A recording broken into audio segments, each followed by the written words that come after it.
Praise the Lord everyone. आज और एक नया टॉपिक के साथ आपके सामने उपस्थित हूँ। टॉपिक का नाम है, इस संसार में कोई भी सदैव जीवित नहीं रह सकता है। No one live forever in this world. भजन संहिता 49 का 9 और 10 आयत इसके बारे में वर्णन करता है। उसमें ऐसा लिखा है, कोई ऐसा नहीं जो सदैव जीवित रहे और कब्रों को ना देखे, क्योंकि देखने में आया है कि बुद्धिमान भी मरते हैं और मूर्ख और पशु सरीखे मनुष्य भी दोनों नाश हो जाते हैं और अपनी संपत्ति औरों के लिए छोड़ जाते हैं। इस वचन के अनुसार हम स्पष्ट हो जाते हैं कि हर किसी को एक ना एक दिन मौत का सामना करना सुनिश्चित है। कोई सदैव जीवित नहीं रह सकता है, चाहे इंसान हो, चाहे जानवर हो, चाहे पंछियां हो, चाहे सरीसृप, हर एक को मौत का सामना करना ही है और इससे कोई भाग नहीं सकता है।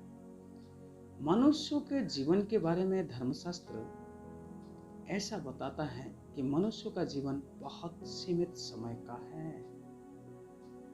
मेरे प्यारे भाई बहन, मनुष्य का जीवन को आयु अपना पुस्तक 7 अध्याय 9 आयत में बादल के साथ तुलना करता है। बादल क्या है? बादल थोड़ी देर के लिए दिखाई देता है और थोड़ी देर के बाद वो अदृश्य हो जाता है। एग्जैक्टली मनुष्य ऐसा ही है। हमारा जिंदगी में बहुत सारे लोगों को देखा है कि वे तंदुरुस्ती में है, परंतु थोड़ी देर के बाद उनके बारे में खबर आता है कि खत्म हो गए। कोई तो दुर्घटना का सामना करते हुए, कोई तो हार्ट अटैक का सामना करते हुए खत्म हो जाते हैं। और मनुष्य का जीवन को आयु 4 का 2 में फूल या छाया के साथ तुलना करता है। फूल क्या है? सुबह खिलखिलाता है, थोड़ी देर के बाद उनको तोड़ते हैं और धूप में अगर रख देते हैं वो मुरझा जाता है, उसके बाद उसको कोई पूछता नहीं। एग्जैक्टली मनुष्य इस संसार में आता तो सही खिलखिलाते हुए, परंतु जब मर जाता है उसके बाद उनको कोई पूछता नहीं है। और आयु मनुष्य का जीवन को एक सपना के साथ तुलना करता है। आयु पुस्तक 20 का 8 आयत अगर हम पढ़ते हैं तो उसमें इसका वर्णन है। सपना क्या है? जब हम सो जाते हैं उस समय बहुत सारे सपना हम देखते हैं। कुछ सपना को तो हम स्मरण में रखते हैं और कुछ सपना को भूल जाते हैं। तो ऐसा है मनुष्य का जीवन जो है मेरे प्यारे भाई बहन, सपना के जैसा है। अब है तो थोड़ी देर के बाद गायब है। ये है मनुष्य का जीवन। एक ना एक दिन ये संसार को छोड़ना है। तो मेरे प्यारे भाई बहन, ये संसार के लिए हम सारे मुसाफिर हैं और एक दिन आए हैं और एक दिन जाना सुनिश्चित है। परंतु मौत का सामना करने के बाद, यानी कि सांसारिक मौत सामना करने के बाद हमारा असली जिंदगी शुरू है, क्योंकि परमेश्वर ने हमको एक आत्मा को दिया है। उस आत्मा अनंत कालीन जगह को जाना है। तो अनंत कालीन जगह कौन सा है? वो 2 जगह है, एक तो नरक है, दूसरा स्वर्ग है। स्वर्ग में हमेशा सुख आनंद होता है, परंतु नरक में हमेशा हमेशा के लिए दुख कष्ट होता है।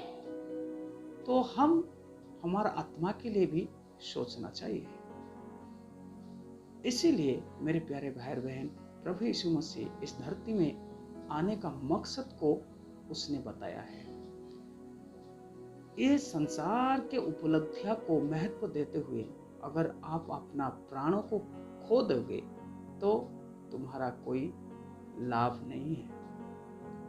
यानी कि मेरे प्यारे भाई बहन, हम संसार के बातों को ध्यान देते हुए हमारा आत्मा के लिए अगर हम सोचेंगे नहीं तो हम कुछ काम का नहीं है।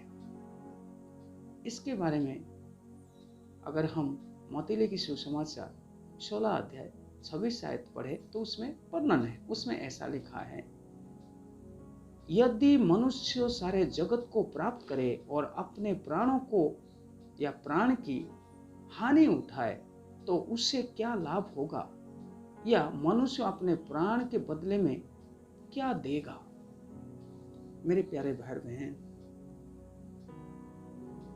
वचन स्पष्ट रूप से कह रहा है, मनुष्य सारे जगत को प्राप्त करे, यानी कि संसार के सारे उपलब्धियों को प्राप्त करता है और अपना प्राण को खो देता है, तो उसके लिए कोई लाभ नहीं है। जो हम भजन संहिता पढ़ा था 49 का 10 आयत का आखिरी अंश में, उसमें ऐसा लिखा है, अपनी संपत्ति औरों के लिए छोड़ जाते हैं।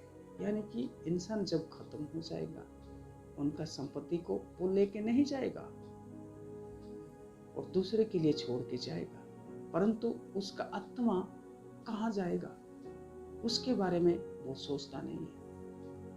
तो मेरे प्यारे भाई बहन, मैं आपको उत्साहित करना चाहूँगा, केवल ये संसारिक जिंदगी के बारे में सोचना नहीं, बल्कि हमारे अंदर जो परमेश्वर जो आत्मा दिया है, उस आत्मा के लिए सोचना है। अगर हम ये संसार को कोई भी मुहूर्त में छोड़ के चले जाएंगे, तो हमारा आत्मा कहाँ जाएगा, उसके लिए सोचना है। इसीलिए जो प्रभु है, जो अपना वचन में कहा है, मैं मार्ग सत्य जीवन मैं ही हूँ, बिना मेरे कोई परमेश्वर के पास जा नहीं सकता है। यानी कि उस प्रभु को ग्रहण करते हुए, उसका आज्ञा के अनुसार चलते हुए, उसको महत्व देते हुए अगर हम चलते हैं, तो जरूर हम हमेशा हमेशा के लिए सदैव जो प्रभु रहता है, परमेश्वर रहता है, वहाँ पर हम पहुँच पाएंगे।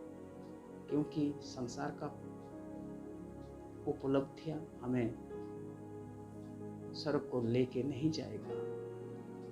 अगर हम परमेश्वर के आज्ञा इच्छा के अनुसार चलते हैं, तो जरूर हम परमेश्वर के राज्य में जाएंगे, जहाँ पर सदैव शांति और आनंद के वातावरण में हम रहेंगे। मेरे प्यारे भाई बहन, मैं आपको उत्साहित करना चाहूँगा, तो ये वचन से अगर आप आशीषित हैं, ये वचन को भी ज़्यादा से ज़्यादा लोगों के पास पहुँचाए। प्रभु आप सबको आशीष दे। आमीन। Praise the Lord.